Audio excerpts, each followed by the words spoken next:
Someone that's never created something from scratch does not understand the challenge of creating and learning how to do everything from zero. It's freaking hard. It's very hard.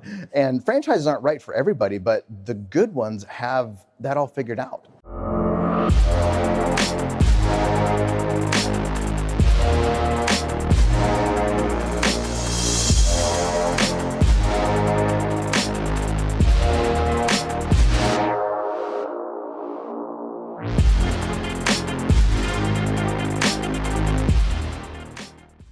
And they have franchisees, not only the franchisors that figured out, but franchisees who've been in the system for a long time, and they help the brand get better. So you get just a brain trust of the franchisees and the franchisor who hopefully has figured out how to do things more efficiently and faster and better, and that helps you as a franchisee shortcut success. Who is the ideal person? Like, who's the ideal person to the customer for a franchise?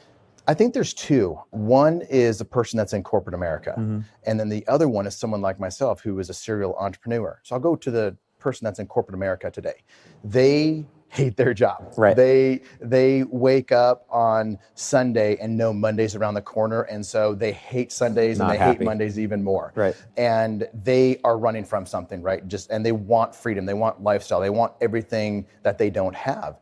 There are semi-absentee franchises where they can keep their day job and get to the point in their franchise where they can quit their day job. That's what they want, and there's certain franchises. Semi-absentee, you said. Semi-absentee. What does that mean exactly? Means the system's designed for the franchisee to have a manager in place that can run the day-to-day of the business. Okay. You know, like as we want, that's how you and I are. We want businesses that can be run by a manager. Yes. I don't want to be doing everything day to day. Right. And so that's what these semi-absentee models are made for. They are designed. You should be able to talk to franchisees who are actually having managers in place, doing the business, running the business, and taking care of everything, and you're monitoring the business and getting involved when you need to. And then what kind of time commitment would a semi-absentee franchise require from an owner?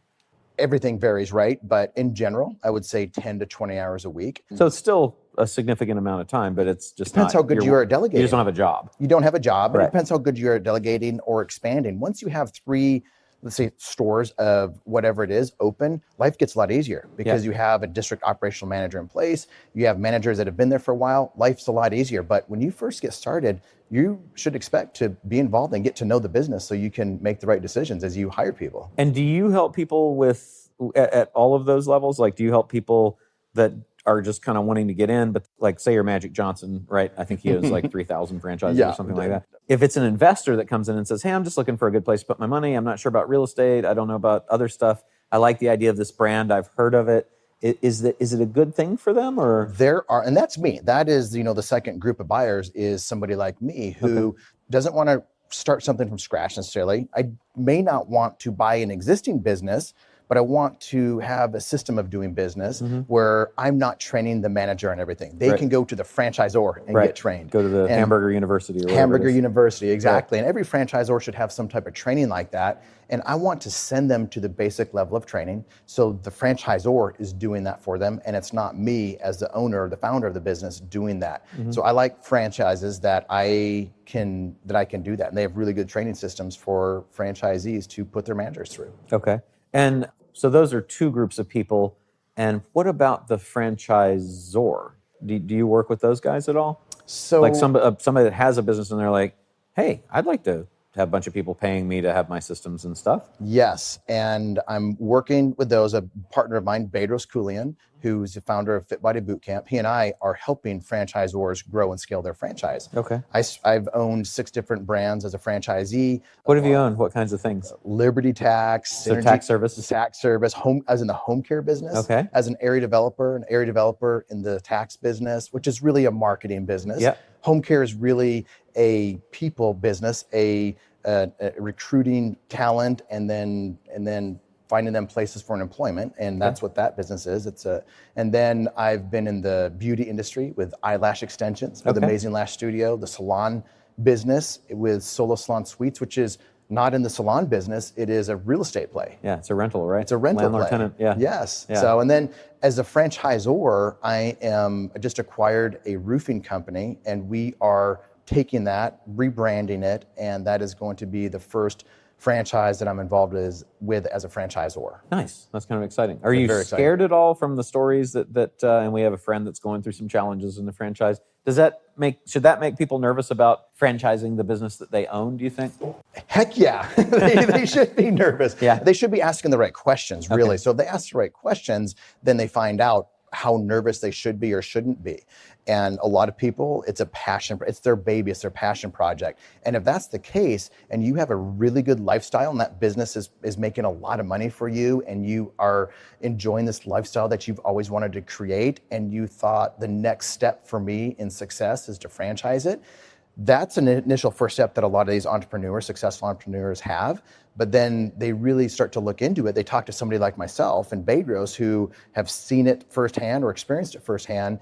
And franchising is not just about expanding your business. You are now in the business of helping franchisees become successful. Not for everybody. Yeah. And you, as a franchisor, you're never going to make everybody happy. You're rarely going to make anybody happy. Right. That sounds depressing. It does. Now I don't want to do it. No. But I'm excited to be in it. I have a lot of friends that are franchisors and they love it. You just have to know what you're getting into. And if that thing that you know that you're getting into is the right thing for you, then it's a great thing. Okay. And basically your business now is helping people along all those different paths, right? I help. Yeah. And a lot of what I've done in the past, and I still continue to do, is help people that are in corporate America find some franchise brands to invest into or buy and own and operate. And then people like myself who own different franchises as a franchisee, wanting to know what's that second brand or that third brand and what are the pitfalls that I should be aware of owning a second or third brand, and help them find brands that would match them, because I've done it. I've been there. And what's the average investment? What's the range? Because I know McDonald's is like $1 million or $2 million or something like that. And then you also have to build the store. Yeah, so Planet and then Fitnesses there are others that are small, right? Yeah, for an example, in the salon suite business, it was over $1 million each one that we opened up. Right. So we would get some kickbacks from the landlord, and there's some different things to do to lessen that expense. But